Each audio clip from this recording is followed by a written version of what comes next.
দুপুরবেলা খাবারের টেবিলে যদি গরম গরম ভাতের সাথে উস্তার এইরকম একটা রেসিপি থাকে তাহলে কি আর কোনো কিছু প্রয়োজন আছে বলে? আসসালামু আলাইকুম, কেমন আছেন সবাই?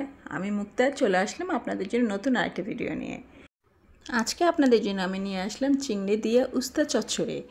উস্তা অথবা করলা যে কোনো কিছুই নেওয়া যেতে পারে। তো প্রথমে আমি এখানে নিয়ে নিলাম হাফ কেজি উস্তাগুলোকে সুন্দর করে মাঝখানে ফালি করে নেব, তারপরে ভিতরের বিচিগুলো বের করে ফেলে দেব।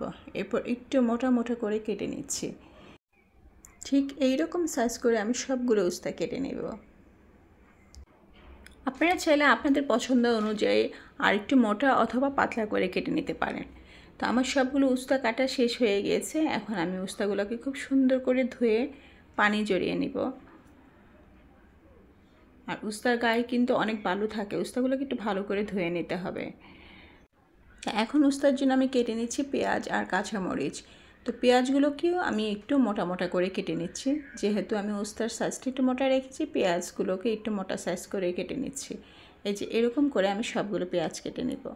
আর উস্তার জন্য একটু বেশি পরিমাণে পেঁয়াজ নিতে হয়। আর এখানে নিয়ে নিলাম বেশ কয়েকটা চিংড়ি মাছ।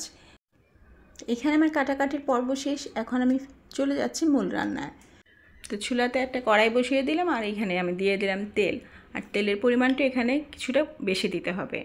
তো প্রথমে আমি তেলটা যখন একটু গরম হয়ে আসবে, তেলের মধ্যে চিংড়ি মাছগুলো দিয়ে দিব। তারপর একটু তেলের মধ্যে নেড়ে ছেড়ে নিচ্ছি।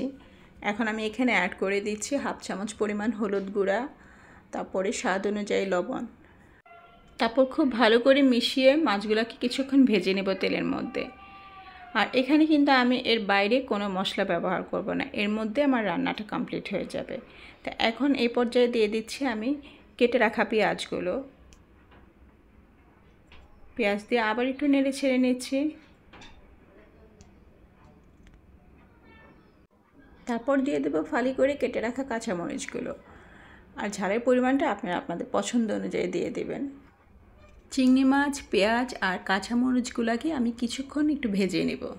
তো যখন একটু ভাজা ভাজা হয়ে যাবে, তারপর আমি এখানে উস্তাগুলো দিয়ে দিচ্ছি। তারপর উস্তাগুলো দিয়ে আবার একটু খুব ভালো করে মিশিয়ে নিচ্ছি। খুব ভালো করে উল্টে পাল্টে একদম চিংড়ি মাছ, পেঁয়াজ আর তেলের সাথে উস্তাগুলোকে মিশিয়ে নেব। এখন ঢাকনা দিয়ে ঢেকে অল্প আছে কিছুক্ষণ রান্না করব। আর এই উস্তার মধ্যে কিন্তু আমি কোনো রকমের পানি ব্যবহার করব না। উস্তার গা থেকে যে পানিটা বের হবে তাতেই কিন্তু উস্তা সিদ্ধ হয়ে যাবে। এই যে দেখেন, উস্তার গা থেকে কিন্তু বেশ অনেকখানি পানি বের হয়ে গিয়েছে।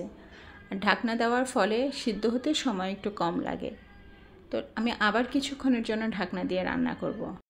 আর প্রথম অবস্থায় চুলার জালটা আমি মাঝারি আঁচে রাখবো। যখন উস্তাটা সিদ্ধ হয়ে আসবে তখন আমি এটাকে একটু হাই হিটে রান্না করব। তো এখন আমি ঢাকনাটা সরিয়ে একটু নেড়ে ছেড়ে দিচ্ছি। তো মোটামুটি পানিটা শুকিয়ে আসছে। এই পর্যায়ে এসে আমি আর ঢাকনা ব্যবহার করব না। এখন চুলার জালটা সামান্য পরিমাণ বাড়িয়ে দিয়েছি। এখন কিছুক্ষণ ধরে একটু নাড়াচাড়া করে পানিটা শুকিয়ে আসলে, একটু ভাজা ভাজা হয়ে গেলে আমি উস্তাটা নামিয়ে নেব।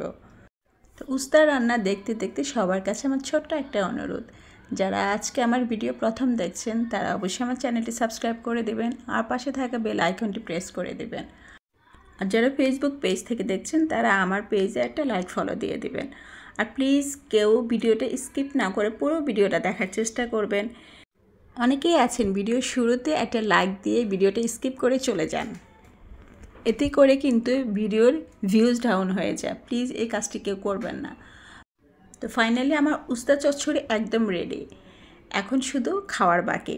তো আমার আজকের রেসিপি আপনাদের কেমন লেগেছে তা অবশ্যই কমেন্টস করে জানাবেন। আর যদি রেসিপি ভালো লাগে ভিডিওতে কষ্ট করে একটা লাইক আর শেয়ার দিয়ে দেবেন, অন্যদেরকে দেখার সুযোগ করে দেবেন।